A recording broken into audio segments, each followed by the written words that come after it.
अस्सलाम वालेकुम दोस्तों, मैं प्रसाद कानून की बात में आज हम आपको बताएंगे कि किस तरह से फैमिली डिस्प्यूट हर रोज़ कोर्टों में जो केस फाइल होते हैं। आज 2023 में जहां 2 महीने भी पूरे नहीं हुए, 1000 से ज़्यादा केसेस जो हैं वो कराची की फैमिली कोर्ट्स में फ़ाइल हो चुके हैं। क्या वजह है? एक दोस्त ने कहा कि डाइवोर्स की क्या वजह है, क्यों इतने जो है सेपरेशन के केसेस आ रहे हैं। लेकिन हमने अमूमा यहाँ देखा कि लोग जो है वो बड़ा इजहार की कमी रहती है लोगों में। शिकायत तो करते हैं, गुस्सा भी करते हैं, लेकिन लोग जो हैं वो प्यार उस तरह से नहीं करते जिस तरह से प्यार करना चाहिए। कुछ दिन पहले शांति से एक लेडी ने कांटेक्ट किया। उनको ये था कि घर में उनका कोई इशू था। शांति को कहा कि मुझे सेपरेशन चाहिए। इत्तेफाक से कुछ दिनों के बाद फिर उनके मियाँ जो हैं उन्होंने मुझसे रब्ता किया कि हम मेरी बीवी और हमारे बीच ना चाहे, हम नहीं रह सकते, हमें अलहदगी इख्तियार करनी है कि तो क्या प्रोसीजर अडॉप्ट किया जाए।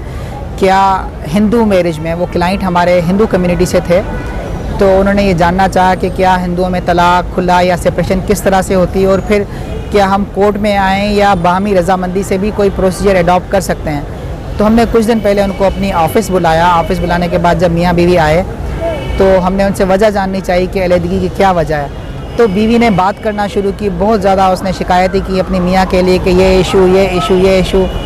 फिर जब वो बोल के चुप हुई तो उसके मियाँ ने फिर शिकायतें शुरू की अपनी बीवी के ख़िलाफ़ कि ये इशू। जब दोनों बोल के चुप हुए तो हमने उन्हें कहा कि ये तो चलें, शिकायतें आपने कर ली एक दूसरे के साथ कि आपको इतनी शिकायतें हैं, लेकिन आपने इतना अरसा एक साथ गुजारा, कुछ लम्हात तो अच्छे भी गुजरे होंगे, प्यार भी आप लोगों के दरमियान रहा होगा। तो अब जो आपके दरमियान अच्छी बातें हैं वो आप हमें बताएं। तो जब हमने उनको अच्छी बातों का कहा तो वो दोनों जो हैं बड़ा खामोश हो गए, चुप हो गए। तो हमने उनको पेपर दिए, दोनों क्लाइंट्स को पेपर दिए कि चलें, आप बता नहीं सकते तो आप जो हैं इसमें हमें लिख के दें कि आप दोनों में क्या क्या अच्छा है, एक दूसरे में क्या अच्छा है, एक दूसरे की खूबियाँ आप जो है ना वो हमें लिख के दें। तो जब हमने उनको पेपर दिया तो दोनों ने जो है एक दूसरे की खूबियाँ लिखना शुरू की। जब खूबियाँ लिखने के बाद उन्होंने वो हमें पेपर दिए तो वो पेपर हमने एक्सचेंज किए। जो लड़की ने लड़के की खूबियाँ लिखी वो हमने पेपर लड़के को दिया, लड़के वाला पेपर लड़की को दिया। जब उन्होंने एक दूसरे की खूबियाँ पढ़ी तो दोनों जो है वो ज़ारो ज़ार रोने लगे। पढ़कर उनके अंदर जो वो आंसू थे वो खुशी के आंसू थे। हालांकि वो रूटीन में एक दूसरे से शिकायत करते थे, गुस्सा करते थे एक दूसरे पे, लेकिन एक दूसरे से प्यार नहीं जता पाते थे।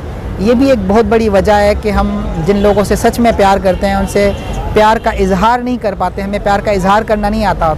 हम गुस्सा तो बड़ा अच्छे से कर लेते हैं, शिकायतें भी कर लेते हैं। तो जब हमने ये देखा कि जब उन्होंने एक दूसरे से प्यार का इजहार किया तो वो खुशी वहाँ से हमारे ऑफिस से चले गए। मैं समझता हूँ अगर जिन लोगों के दरमियान भी इश्यूज़ हैं, आपको थोड़ी सी प्रैक्टिस करनी पड़ेगी कि किस तरह से इजहार किया जाता है। अगर आप वर्बली इजहार नहीं कर सकते तो काइंडली वॉइस नोट के थ्रू, मैसेजेस के थ्रू या एक लेटर लिख के अपने प्यार का इजहार किया करें। मैं समझता हूँ आज जितने भी हमारे दोस्त इस उलझन का शिकार हैं, जिनके घरों में इस तरह के डिस्प्यूट्स हैं, वो थोड़ा सा शिकायतों को कम करें, गुस्से को कम करें और साथ साथ प्यार के इजहार में इजाफ़ा करें। तो मैं समझता हूँ कि आपको कोर्टों का रुख नहीं करना पड़ेगा। खुश रहें, खुशियाँ बाँटें। अल्लाह हाफ़िज़।